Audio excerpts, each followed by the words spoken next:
महाकुंभ में भगदड़ का दर्दनाक हादसा। प्रशासन की बड़ी लापरवाही। आस्था का सबसे बड़ा पर्व और दिल दहला देने वाली त्रासदी। प्रयागराज में महाकुंभ के दौरान बड़े हादसे ने देश भर को झकझोर कर रख दिया है। मंगलवार देर रात 1 से 2 बजे के बीच संगम क्षेत्र में लाखों श्रद्धालुओं की भीड़ बेकाबू हो गई, बैरिकेड्स टूट गए और भगदड़ मच गई। 30 से ज्यादा श्रद्धालुओं की मौत हो गई और 60 से ज्यादा लोग घायल हो गए हैं। कई श्रद्धालु अब भी अस्पताल में जिंदगी और मौत की जंग लड़ रहे हैं। क्या प्रशासन की लापरवाही जिम्मेदार है?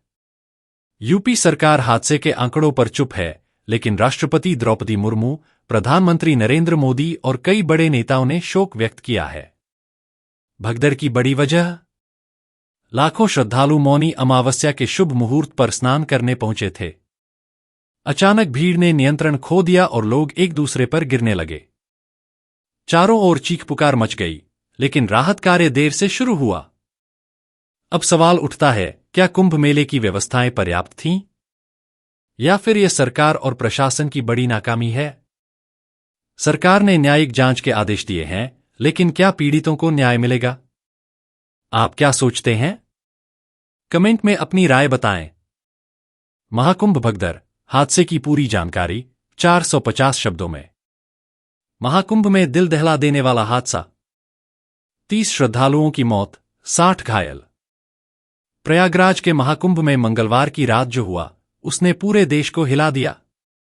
मौनी अमावस्या के शुभ अवसर पर लाखों श्रद्धालु संगम में स्नान करने पहुंचे थे, लेकिन रात 1 से 2 बजे के बीच भीड़ इतनी बढ़ गई कि बैरिकेड्स टूट गए और भयंकर भगदड़ मच गई। दिग्वैभव कृष्ण के मुताबिक 30 से ज्यादा लोगों की जान चली गई और 60 से ज्यादा लोग घायल हैं। घायलों में से 36 की हालत गंभीर बताई जा रही है। कैसे हुआ हादसा? हादसा तब हुआ जब अखाड़ों की पारंपरिक अमृत स्नान यात्रा के दौरान श्रद्धालुओं की भीड़ बेकाबू हो गई। प्रशासन ने बैरिकेडिंग कर रखी थी, लेकिन भीड़ इतनी ज्यादा थी कि लोग बैरिकेड्स तोड़कर आगे बढ़ने लगे और भगदड़ मच गई। हादसे की भयानक तस्वीरें सामने आई हैं। श्रद्धालुओं के कपड़े, चप्पलें, बैग और कंबल जगह जगह बिखरे पड़े थे। घायलों को स्ट्रेचर पर उठाकर अस्पताल ले जाया गया। कई लोगों को सांस लेने में दिक्कत हुई, कुछ बेहोश होकर गिर पड़े। सरकार और नेताओं की प्रतिक्रिया।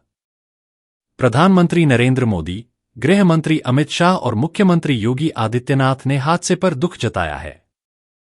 मुख्यमंत्री योगी आदित्यनाथ ने कहा कि कुछ लोग गंभीर रूप से घायल हैं। सरकार ने न्यायिक जांच के आदेश दिए हैं। प्रशासन पर उठ रहे हैं बड़े सवाल। लाखों की भीड़ को संभालने के लिए योजना कहाँ थी?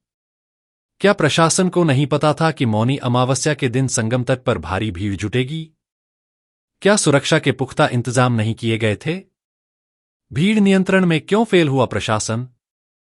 श्रद्धालुओं की जान बचाने के लिए तुरंत कदम क्यों नहीं उठाए गए? राहत कार्य और आगे की स्थिति। घायलों का इलाज जारी है। सरकार ने मृतकों के परिवारों को मुआवजा देने का ऐलान किया है। महाकुंभ में सुरक्षा को और मजबूत किया जाएगा। लेकिन सवाल उठता है, क्या अब और हादसे नहीं होंगे? क्या सरकार और प्रशासन अपनी गलतियों से सीखेगा? आपकी राय क्या है? क्या सरकार की लापरवाही इस हादसे की जिम्मेदार है? कमेंट में बताइए।